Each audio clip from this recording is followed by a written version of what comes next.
जब भी धरती पर अन्याय बढ़ता है, जब भी धर्म कमजोर पड़ता है, जब भी निर्दोषों की आह आसमान को चीरती है, तब इतिहास करवट लेता है। और उस करवट के साथ जन्म लेता है एक युग। अयोध्या में जन्म लेने वाला वो बालक सिर्फ एक राजकुमार नहीं था, वो एक उत्तर था।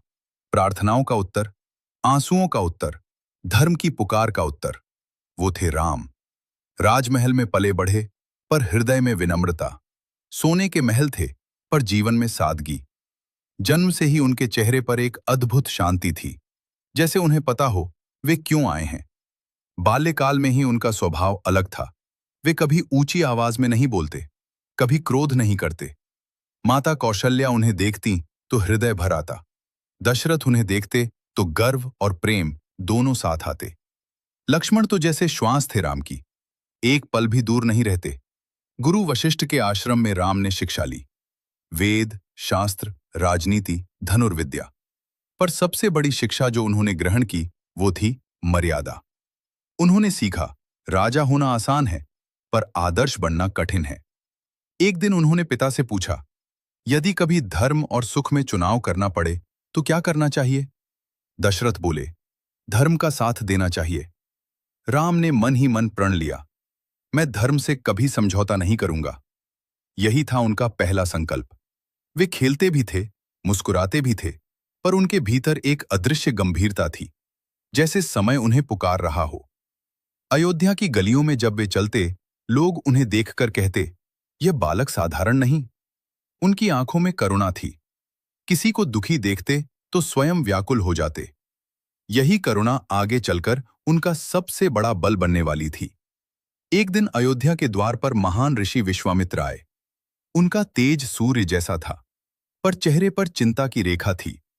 उन्होंने दशरथ से कहा, मेरे यज्ञ को राक्षस नष्ट कर देते हैं, मुझे राम चाहिए। ये सुनते ही दशरथ का हृदय कांप उठा। राम अभी किशोर थे, पर राम आगे बढ़े।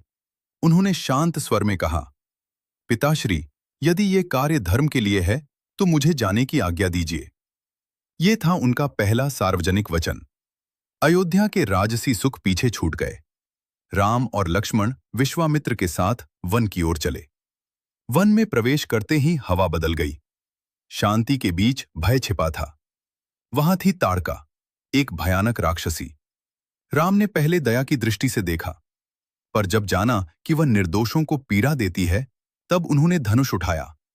एक बाण और अधर्म का अंत। ये उनकी पहली विजय थी, पर विजय में भी गर्व नहीं था। आगे बढ़ते हुए उन्होंने यज्ञ की रक्षा की, रात भर पहरा दिया। राक्षस आए, गर्जना हुई, पर राम के तीर धर्म की तरह अडिग रहे। यज्ञ पूर्ण हुआ, ऋषियों ने आशीर्वाद दिया। विश्वामित्र मुस्कुराए। उन्हें समझ आ गया, ये बालक केवल राजकुमार नहीं, ये भविष्य है। राम ने दिखा दिया, शक्ति का उपयोग तभी पवित्र है जब वो धर्म की रक्षा के लिए हो। उनका जीवन संदेश था, बल से पहले संयम, क्रोध से पहले करुणा, सत्ता से पहले मर्यादा। राम का बचपन हमें सिखाता है, महानता जन्म से नहीं, आचरण से बनती है। वो भगवान थे, पर उन्होंने इंसान बनकर जीना चुना। यही उन्हें महान बनाता है।